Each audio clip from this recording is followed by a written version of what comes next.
damai sejahtera Allah yang melampaui segala akal dan pikiran, itulah yang menyertai hati saudara di dalam Yesus Kristus Tuhan kita.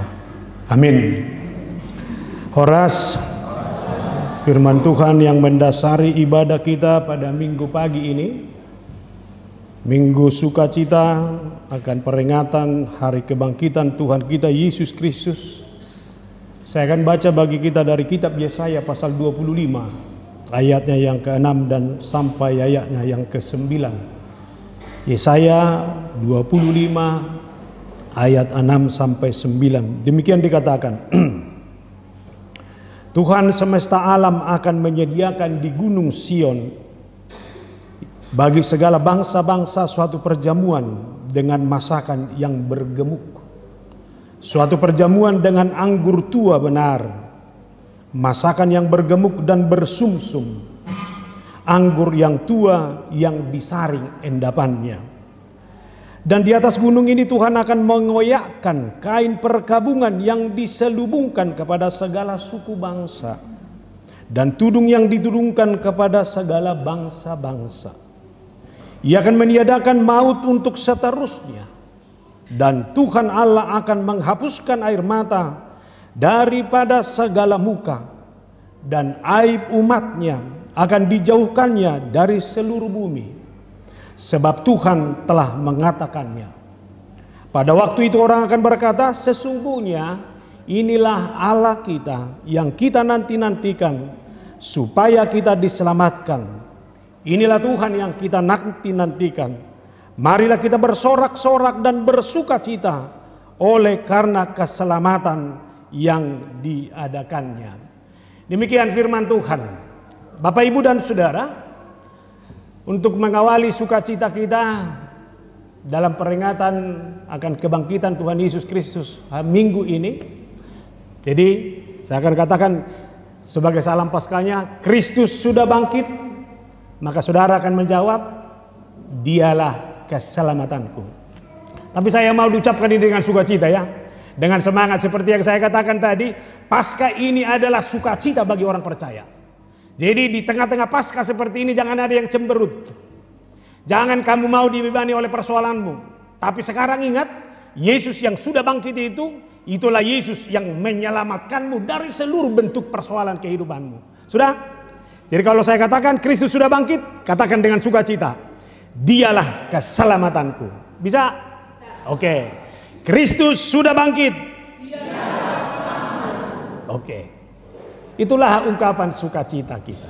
Karena memang melalui peristiwa Paskah, melalui peristiwa kebangkitan Tuhan kita Yesus Kristus, umat percaya di seluruh dunia diingatkan akan sukacita besar bahwa Yesus sudah menawarkan keselamatan bagi seluruh umat percaya. Benar, penderitaan masih ada di mana-mana, pergumulan masih ada tetap dalam kehidupan kita. Tetapi Yesus sudah membuktikan kemenangan besar bagi orang percaya sepanjang zaman, bahwa dialah sumber keselamatan yang sungguh-sungguh bagi kita. Nah saudara, apa saja sukacita kita dalam masa Paskah ini? Yang pertama adalah Kristus sudah bangkit dari kematian itu sendiri. Kita harus jujur Bapak, Ibu, dan Saudara, bahwa bagi seluruh umat tanpa terkecuali mungkin orang beranggapan bahwa kematian adalah akhir dari segala-galanya. Sangat-sangat sulit orang menerima ada kebangkitan dari antara orang mati. Benar gak? Sangat-sangat sulit. Dan ternyata cara berpikir seperti itu juga dialami oleh orang-orang pada zaman Yesus. Mereka sangat sulit menerima bahwa ada kebangkitan dari kematian itu sendiri. Lihat, ketika para perempuan itu dalam epistel kita tadi, pada hari ketiga pagi-pagi benar, mereka sudah datang ke kubur Yesus dengan maksud meminyaki mayat Yesus. Ini membuktikan bahwa apapun yang dikatakan oleh Yesus tentang nubuatannya bahwa dia akan bangkit dari kematian itu hampir-hampir sulit mereka terima. Peristiwa yang berikut, Ketika murid-murid itu berjumpa dengan Thomas, apa kata Thomas? Sebelum aku melihat bekas paku pada tangannya, dan sebelum aku mencucukkan jariku ke dalam bekas paku itu dan mencucukkan tanganku ke lambungnya, sekali-kali aku tidak percaya. Inilah realitas berpikir, tidak ada kebangkitan dari kematian. Pokoknya kematianlah akhir dari segala-galanya di dalam kehidupan orang percaya, termasuk juga bagi orang-orang yang menyalibkan Yesus. Bagi mereka pelayanan Yesus sudah selesai. Bagi mereka apa yang sudah dilakukan oleh Yesus selama ini yang tidak sesuai dengan harapan mereka dengan menyalibkan Yesus, mereka sudah puas karena hidup Yesus dengan segala pelayanannya di tengah-tengah kehidupan mereka sudah habis. Bayangkan orang yang tidak percaya dan orang yang percaya kepada Yesus juga sangat-sangat sulit menerima itu. Nah saudara, saya tidak tahu alam berpikir kita sekarang. Kalau ada berita bangkit dari mati, ini pasti heboh, ini pasti viral. Kalau sekiranya berita kebangkitan Yesus itu terjadi pada saat media yang sudah semakin canggih sekarang ini, maka Facebook orang semua akan berisi bangkit dari kematian. Benarkah? Atau kalau ada orang yang bisa langsung berjumpa dengan Yesus, dia akan selfie langsung. Inilah Yesus yang bangkit itu. Karena memang saudara, bagi kita itu sesuatu yang aneh, sesuatu yang tidak mungkin. Tapi sekarang Yesus sudah membuktikan itu. Maka lihat sekarang ini, demi menghindari kematian itu sendiri, orang akan berusaha menjaga kesehatannya. Kalau boleh kematian itu harus dihindarkan. Kalau boleh kematian itu harus disingkirkan. Jangan sampai ada bicara berpikir manusia sekarang ini. Makanya lihat, kalau ada keluarga yang berbicara tentang kematiannya sendiri, hampir tidak ada orang yang sanggup menerima itu. Jangankan berbicara tentang kematian, mulu adong madok hata tuh lembetua hubainna baru mau terimamu. Nah, saya heran lihat kau sekarang. Sepertinya wajahmu ini tidak sesuai dengan umurmu. Umurmu 25, tapi penampilanmu sudah 30 ini katanya gitu. Ini makin aneh loh. Makanya lihat sekarang ini, salon-salon kecantikan berdiri di mana-mana. Apalagi sempat ada tawaran memudahkan usia 10 tahun. Oh, modal apapun akan dilakukan untuk itu. Benar nggak ibu-ibu ini? Karena memang ini yang mau kita cari. Artinya saudara, ini desain hidup, ini yang diupayakan orang. Keriput kalau boleh jangan sampai ada. Aiba pengaulo si patapi nanong baik buti asal nak tarido dan betul buti. Artinya ini upaya kemanusiaan. Dan kita harus jujur, lihat firman Tuhan juga mengatakan, Pengkhotbah 7 ayat 2, pergi ke rumah duka lebih baik daripada pergi ke rumah pesta, karena di rumah dukalah kesudahan setiap manusia, hendaknya orang yang hidup memperhatikannya. Lihat, firman Tuhan juga mengingatkan kita agar tabah menghadapi kematian itu, karena kematian adalah akhir dari segala-galanya. Orang lahir boleh tidak kamu lihat, orang menikah boleh tidak kamu lihat, tapi kalau orang sudah meninggal, saya benar-benar terutanglah. Waktu dia disemayamkan, saya nggak pernah melihat itu. Sangat-sangat berdosa dia rasa kalau tidak melihat itu. Makanya lihat, dalam kenyataan ini berbicara tentang kematian itu juga orang akan semakin takut membicarakan itu dalam kehidupannya sehari-hari.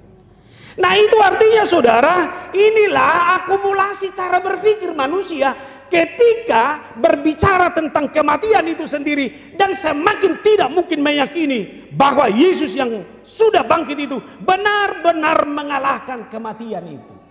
Oleh karena itu saudara, Yesus sudah bangkit. Ini membuktikan bahwa kematian tidak ada apa-apanya. Kehidupan lebih unggul dari kematian itu sendiri. Sekali lagi saya bilang, dengan kebangkitan Yesus kita diingatkan, kematian itu tidak ada apa-apanya. Kehidupan masih lebih unggul daripada kematian itu. Maka mulai sekarang Sudahlah, jalani aja hidupmu. Kapanpun ini akan berakhir sendirilah. Maka selagi masih hidup, berbicaralah tentang kehidupanmu ini. Kematian itu biarlah itu menjadi urusan Allah. Amin. Siap? Kapanpun dipanggil sudah mau? Benar ini. Jangan karena ini di gereja siap. Begitu nanti sampai kepada kenyataan ini masih berbeda. Tapi lihat, inilah sukacita besar kita. Yesus telah mengalahkan kematian itu, membuktikan bahwa Yesus mau menunjukkan kepada orang sepanjang zaman kehidupan itu lebih hebat, lebih berkuasa daripada kematian itu sendiri. Oleh karena itu lihat, kalau upah dosa adalah maut, maka ketika kematian datang, orang percaya tidak berpikir bahwa itu bukan dari akhir segalanya. Akan ada kehidupan setelah itu. Sebab di akhir zaman semua orang mati akan dibangkitkan. Amin. Holanoni do mulai panggulu hono sekamatiani tu surga do manak tu naroko itu masalahnya. Tapi saya harus pastikan hidup saya hari ini menyatakan bahwa hidup saya ini akan hidup yang berakhir kepada kehidupan itu sendiri. Lihat Yesaya 25 ayat 9 itu.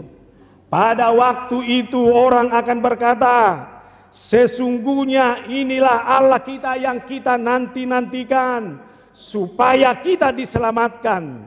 Inilah Tuhan yang kita nanti-nantikan. Marilah kita bersorak-sorak dan bersuka cita oleh karena keselamatan yang diadakannya. Amin. Jadi tidak ada alasanmu berduka cita sekarang. Oke lah, semangat para perempuan yang datang ke kubur itu, tirulah itu ibu-ibu. Apalagi saya dengar hari ini di Bintara ini adalah pareheon paropuan. Paropuan harus bangkit.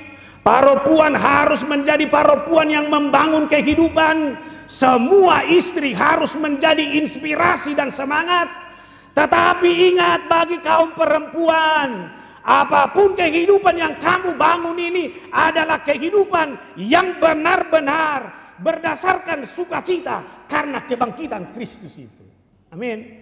Maka sekarang lihat kehidupanmu dari kebangkitan Kristus itu. Kematian sudah dikalahkan, segala bentuk penderitaan sudah dikalahkan, segala bentuk kesusahan hidup sudah dikalahkan. Sebab kematian adalah puncak dari penderitaan itu sendiri. Oleh karena itu, semangat dalam sukacita dengan keselamatan Tuhan, jalani kehidupanmu. Amin. Sudahlah, rasa sakit hati buanglah, rasa kecewa buanglah. Madele abolokom mai. Buat orang muda, bangun semangatmu. Terbatas boleh, tapi hal sulit sudah dikalahkan oleh Yesus. Masa depan yang indah sudah dibuka oleh Tuhan melalui kebangkitannya itu. Maka lihat Paulus sendiri juga mengungkapkan itu dengan cara yang luar biasa. 1 Korintus 15 ayat 14. Tetapi andai kata Kristus tidak bangkit, maka sia-sialah pemberitaan kami dan sia-sia jugalah kepercayaan kamu. Maka lihat dari seluruh kehidupan kebanggaan kita sebagai umat percaya adalah kebangkitan Tuhan itu sendiri. Nah sekarang sudah bangkit. Hiduplah di dalam kebangkitan itu sendiri. Nah itulah sukacita kita yang pertama. Lalu sukacita kita yang kedua adalah Paskah juga adalah jantung dan pusat dari seluruh perayaan liturgi kita. Lihat, perayaan ibadah apapun yang kita lakukan di gereja selalu berpusat kepada kebangkitan itu. Maka benar apa yang kata Paulus tadi. Kalau Kristus sudah tidak bangkit, sia-sialah pemberitaan kami. Lihat, nyanyian kita, baru bahasa-bahasa dalam liturgi kita pasti adalah bagian dari keselamatan yang sudah dibawa oleh kebangkitan Kristus itu sendiri.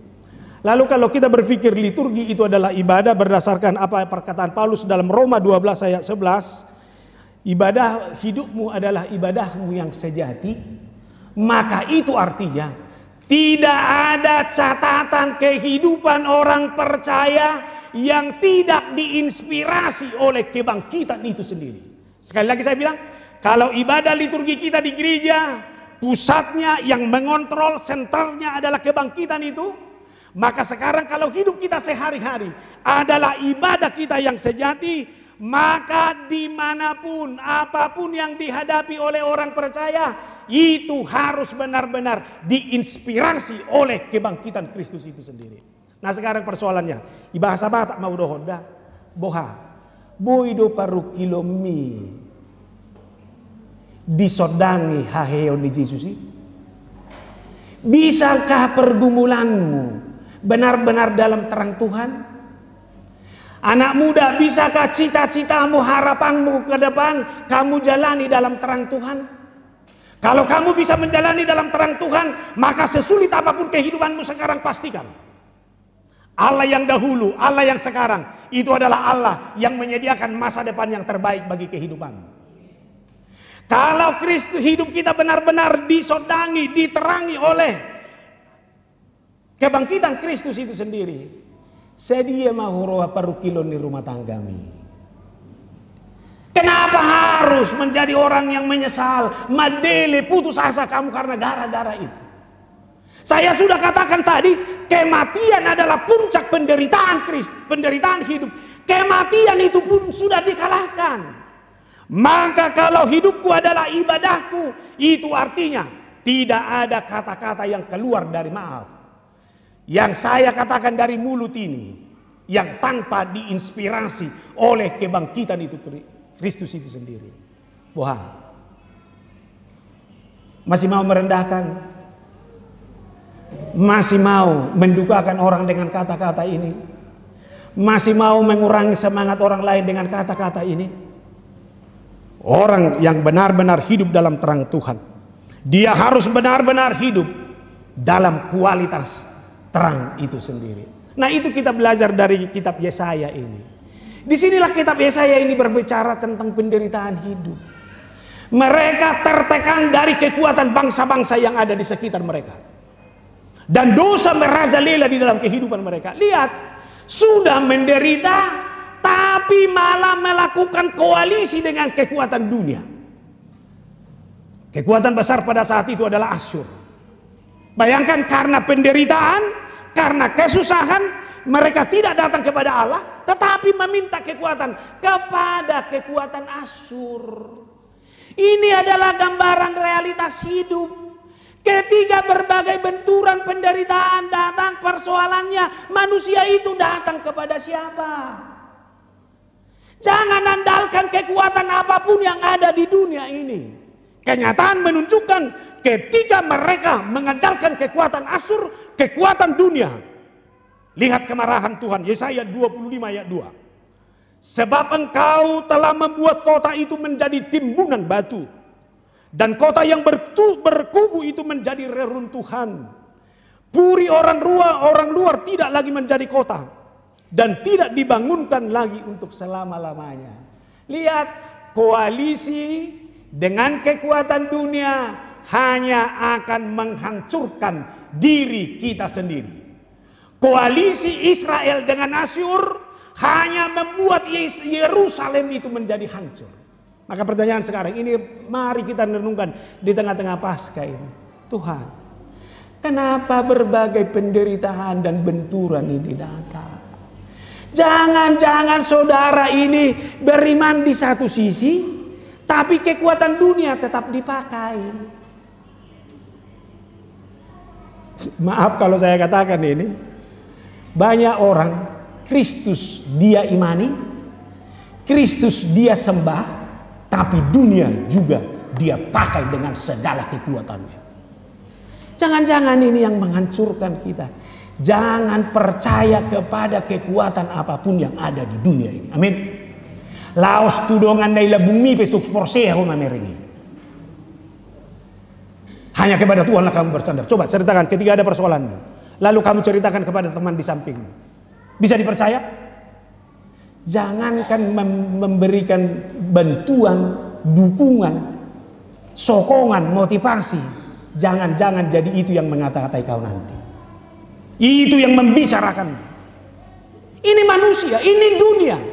Oleh karena itu apapun yang terjadi, kita harus membangun hubungan relasi dengan Allah. Karena itulah sumber kekuatan kita. Maka saudara, melalui kitab Yesaya ini, kita merenungkan beberapa hal dalam kehidupan kita pertama melalui Paskah ini. Kristus adalah penggenapan janji Allah memulihkan umatnya. Sekali lagi, Kristus adalah penggenapan janji Allah untuk memulihkan umatnya. Mau pulih? Keluargamu mau pulih? Hidupmu mau dipulihkan? Hidupmu mau aman? Keluargamu mau tenang? Masa depanmu mau terjamin? Kristus adalah penggenapan janji Allah untuk itu. Oleh karena itu percayai kebangkitannya. Kemudian Yesuslah yang membuka jalan pendamaian itu. Lihat, dosa membuat jarak kita dengan Tuhan. Sama halnya dengan relasi antar manusia. Coba kalau ada yang mengkhianati kamu, yang mengecewakanmu, pasti jarak sudah terbangun. Mama kulingio pengamau lidah. Jangankan menegor, melihat pun maaf sudah jijik. Saya unang mapaju pangau doho tiba. Maka lihat, itulah akibat dosa. Tapi sekarang lihat, kebangkitan Kristus tidak lagi membuat jarak antara kita dengan Allah. Tapi Kristus itu menjadi jalan baru, maka dosa tidak lagi dosa yang membuat manusia itu enggan bertemu, sungkan bertemu dengan Allah. Dosamu sudah diampuni, dosamu tidak diingat lagi, dosamu sudah dilupakan. Melalui kebangkitan Kristus, pemulihan baru sudah dilakukan. Oleh karena itu saudara, tidak ada alasan bagi orang percaya untuk tidak menjalin hubungan dengan Allah yang sudah membangun jalan perdamaian itu. Nah, inilah yang ditunjukkan oleh nats kita ini. Sukacita itu apa? Yang pertama, kebangkitan Kristus telah dikerjakan oleh Allah bagi kita di Sion. Bangsa itu tidak perlu takut lagi akan masa depan. Bangsa itu tidak perlu takut lagi apa itu pembuangan. Bangsa itu tidak perlu takut lagi apa itu penderitaan di masa yang akan datang.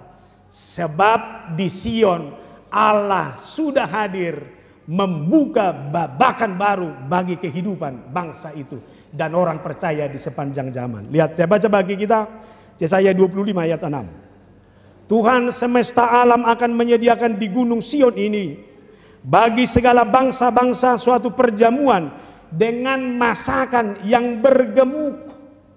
Suatu perjamuan dengan anggur tua benar. Masakan yang bergemuk dan bersumsum. Anggur yang tua yang disaring endapannya. Lihat, Tuhan sendiri yang akan mengadakan perjamuan. Kalau dalam bahasa Batak ini disebut haroan. Tahu kalau orang Batak bikin haroan? Itu karena ada bayi yang baru lahir. Maka melalui haroan diundanglah orang-orang untuk bersuka cita. Maka dalam perjamuan yang besar ini, yang bertindak sebagai tuan rumah adalah Tuhan sendiri. Bayangkan, kalau Tuhan yang mengadakan perjamuan, siapa yang tidak suka? Pasti semua orang suka. Haci doroha. Kalau teman berpesta kita nggak diundang, benar gak? Wah, sakur mehita puang dina Deborah, marpesta maho, soyudah koau. Lihat, satu gereja kita di Bintara, tapi kamu mengadakan pesta, kamu nggak mengundang saya. Tapi nggak tahu, mana lebih senang, diundang atau tidak diundang? Lalu jangan orang sudah bilang, udahlah, untunglah nggak diundang kita ya, nggak ngerepotin. Yang mau saya katakan secara manusia, undangan perjamuan itu adalah undangan yang menyukakan semua orang.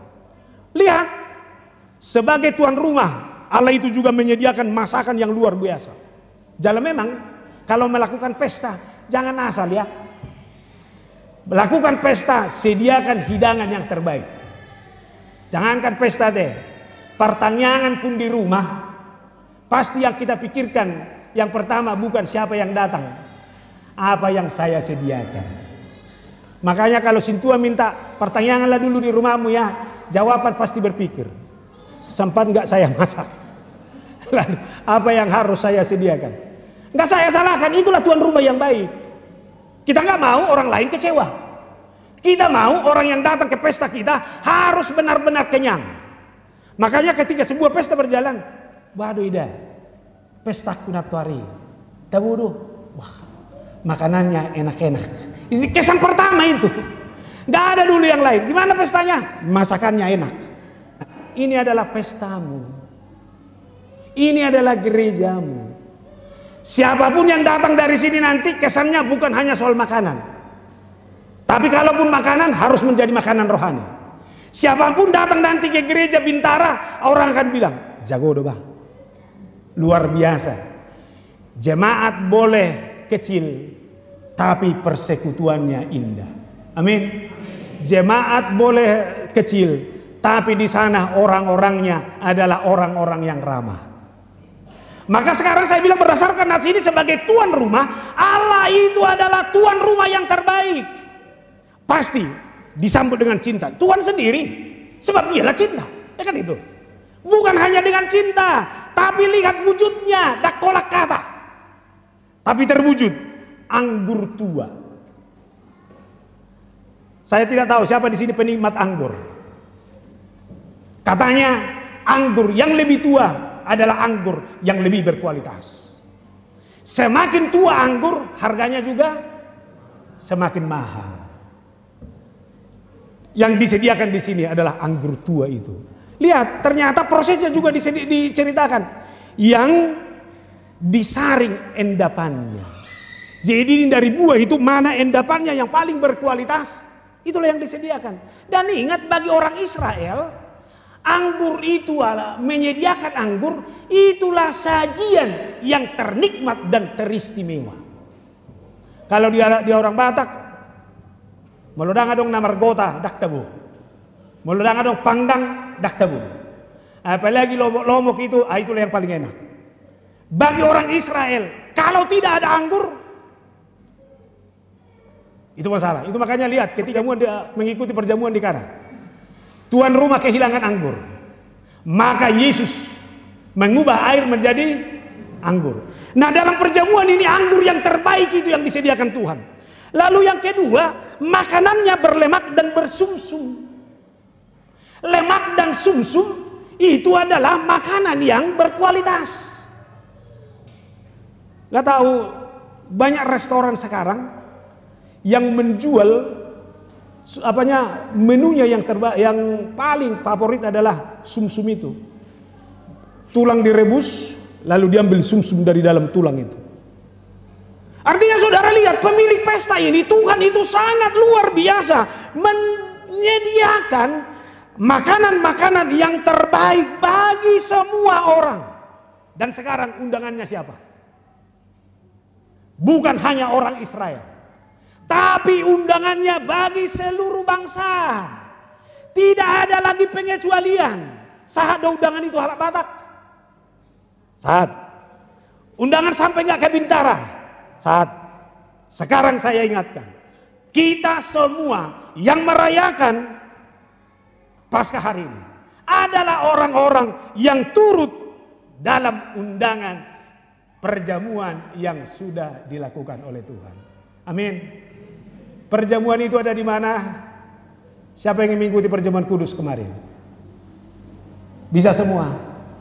Itulah perjamuan itu. Diri Tuhan itu sendiri. Ini adalah tubuhku yang diserahkan kepada kematian demi keampunan dosa-dosamu. Ini adalah darahku yang dicurahkan kepada kematian demi keampunan dosa-dosamu. Ngayal lakobe tabodo, maka rugilah yang tidak datang kepada perjamuan Tuhan. Makanya pemazmur dengan luar biasa bilang, kecaplah dan lihatlah betapa baiknya Tuhan itu. Berbahagialah orang yang berlindung di rumahnya. Amin. Bisa kamu sekarang terima? Di rumahmu juga ada perjamuan Tuhan itu. Apa yang kamu terima? Seluruh berkat Tuhan. Itulah hidangan yang sudah diberikan Tuhan bagimu. Amin.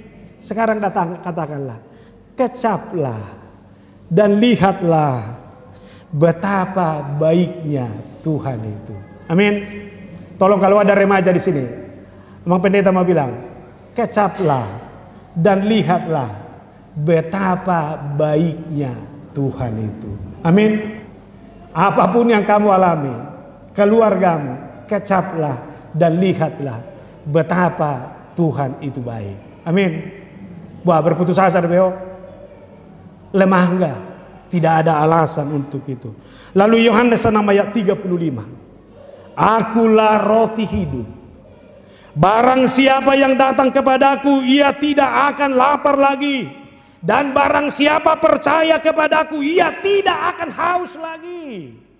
Siapa yang hidup di dalam Tuhan, itulah orang yang dikenyangkan oleh Tuhan sendiri. Maka siapapun yang hidup dalam Tuhan, itulah yang terpuaskan di dalam anugerah Tuhan itu. Terimalah Tuhan yang bangkit itu. Dialah sumber kehidupan. Amin. Lalu ada juga penafsir yang mengatakan bahwa syukuran perjamuan Tuhan ini juga adalah simbol penobatan raja. Artinya melalui perjamuan ini Tuhan mau menyatakan bahwa dia adalah raja dari segala raja. Maka kalau Tuhan itu adalah raja dari segala raja, hanya dialah raja yang bisa memimpin dan mengendalikan seluruh kehidupan. Amin. Kamu boleh memiliki ilmu, kamu boleh memiliki jabatan, kamu boleh memiliki kuasa dan harta. Saya ingatkan, semua itu akan berakhir. Dan jangan biarkan itu yang mengendalikan kehidupanmu. Lihat, berapa lama bisa bertahan sebuah kekuasaan? Berakhir. Maka jangan pernah andalkan kekuasaan, jabatan apapun dalam kehidupanmu. Jangan jadikan itu pengendali hidupmu. Sekarang harta. Berapa generasi bisa bertahan harta sebuah keluarga? Harta juga ternyata tidak bisa diandalkan. Yang bisa diandalkan hanya Tuhan. Amin. Paluasma. Biarlah raja itu yang mengendalikan kehidupanmu. Yesus itu yang mengendalikan kehidupanmu. Buku nyanyian yang tadi, coba buka acara ini. Ada buku nyanyian HKBP yang luar biasa tadi. Buku ND nomor 9. Buku ND nomor 93. Coba buka. Multimedia. Acara kita nomor 9 halaman 4. Siapa multimedianya? Masih bisa dibuka? Biar kita lihat dulu kata-katanya ini.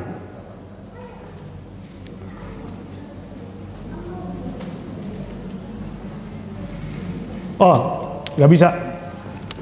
Bisa dilihat halaman 4. Sudah?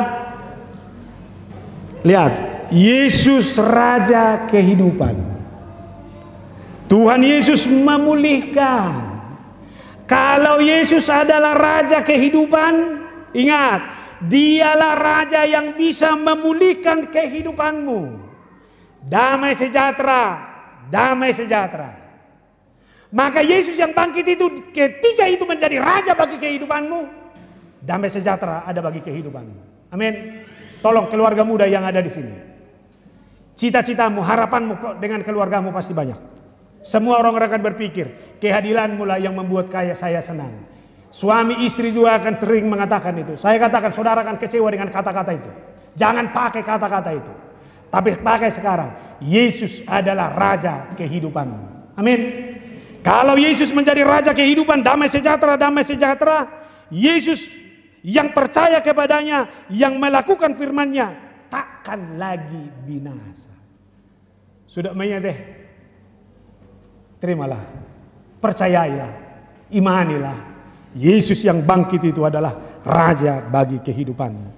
Lalu yang kedua dari nats ini, Tuhan akan mengoyakkan segala kain perkabungan dan meniadakan maut serta menghapus segala air mata. Seperti yang saya katakan tadi, kita sama seperti bangsa itu, menghadapi persoalan yang banyak. Kita ditudungi oleh banyak kain-kain perkabungan di dunia ini. Jujur kita harus berterima kasih dengan kemajuan teknologi ini, kemajuan zaman ini, kemajuan dunia ini. Tapi di sisi lain, kita harus jujur. kita makin miris dengan kehidupan sekarang ini. Karena banyaknya persoalan, tingkat stres manusia juga cukup tinggi. Lihat, ngapi hali ho makatai sendiri, ia lusi ho sendiri. Hati-hati, itu tanda-tanda stres. Kalau orang sudah bicara sendiri, lalu dia jawab sendiri, itu artinya kamu sudah memasuki masa-masa stresmu. Maka sadar cepat. Karena memang tekanan datang dari semua orang. Laho tupunguat di gereja, ada persoalan? Ada. Menyanyi, berdoa bersama, persoalan juga dikecap. Pergi ke punguan marga, masalah juga banyak? Banyak. Karena memang sekarang ini hubungan darah itu sangat enak. Ketemu dengan marga manurung seperti ini enak. Nggak tahu itu dulu atau sekarang. Kalau dulu, kalau ketemu satu marga, langsung enak kan? Menurung doinda, menurung, semangat. Angko sonari, ketemu menurung. Dak kita halatan. Lihat. Ini real, ini yang kita hadapi sekarang ini. Nggak tahu sama-sama sintua, masih sama-sama enak di konsistori. Jangan-jangan karena banyaknya persoalan ini, kau juga sudah diam terus. Dia diam, nanti tertekan. Berapa dari kau? Katanya gitu, kan bisa tertekan. Artinya ini datang menggigit kita semua. Tadi Ina Deborah ini sudah menceritakan melalui lagunya betapa indahnya bersama Tuhan itu. Bisa terbawa ke rumah. Lihat suamimu nanti betapa indahnya bersama dengan Tuhan. Jangan persoalanmu ingat. Jangan uang yang tidak ada kamu ingat. Ini realitas dunia. Dari segala hal kita benar-benar ditekan sehingga stres itu semakin tinggi. Maka lihat, perceraian juga sekarang ini semakin tinggi. Ini selalu saya ingatkan dalam khotbah-khotbah saya. Tolong setiap orang muda yang mau menikah berpikir dulu. Kalau menikah, jangan pernah berpikir untuk bercerai. Sekali menikah, jangan pernah berpikir untuk mundur. Maka masuki dunia nikah, itulah duniamu seterusnya sampai kepada kematianmu. Makanya dulu bagi orang Batak perceraian itu memalukan. Sekarang masih kayak ragu. Bahkan sudah orang tua yang bilang, nak, baru hasian, nama kau lah kau udah beruku. Kalau nggak tahan lagi kau sama menurung itu, sudahlah terserah kau aja lah. Ini sering, makanya perceraian tidak lagi sesuatu yang memalukan. Tapi lihat efeknya. Ketika perceraian itu terjadi, bukan hanya memalukan, tapi rumah tangga dan anak-anak semakin hancur. Lihat angka tingkat bunuh diri juga semakin tinggi. Tahu kasus yang baru-baru ini terjadi? Sepasang laki-laki dan perempuan yang masih pacaran, halak Batak gue karena tidak direstui oleh kedua orang tuanya, lalu mereka tidur dalam sebuah penginapan, mereka sambil bergandengan tangan meminum racun, lalu menuliskan wasiat kepada orang tuanya, tolong kami dua nanti kalau mati dikuburkan berbarengan. Oh, nggak mau orang tuanya, tetap dipisah. Lihat betapa gampangnya orang sampai kepada titik itu. Ini adalah selubung, ini adalah tudung yang benar-benar membuat kita berduka dalam kehidupan kita sekarang ini. Maka melalui kebangkitan ini, saya harus katakan melalui firman ini, tidak ada lagi penderitaan, tidak ada lagi kesulitan yang menudungi engkau di dalam kehidupan ini. Penyakit jangan biarkan itu menudungi hidupmu. Ekonomi jangan biarkan itu menudungi hidupmu. Firman ini berkata, semua tudung-tudung penderitaan akan dibukakan. Saya mau ambil contoh dari adat Batak. Ketika ada yang meninggal, pasahat ulos tujung. Ingat, kalau ada yang mabalu, maka hula-hulanya datang pasahat ulos tujung. Ulos tujung ini benar adalah simbol doa. Tapi ulos tujung ini adalah gambaran betapa beratnya penderitaan karena kematian itu sendiri. Makanya kalau bisa dihindari memang jangan terima ulos tujung. Haci do nama jalo ulos tujung. Maka orang yang menerima ulos tujung, mana mau matanya itu begini-gini. Orang yang menerima ulos tujung, dia akan tertunduk, menangis.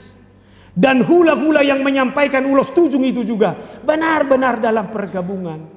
Boruku, Itoku, kami datang sekarang hula-hulamu, merasakan penderitaan yang kau alami ini.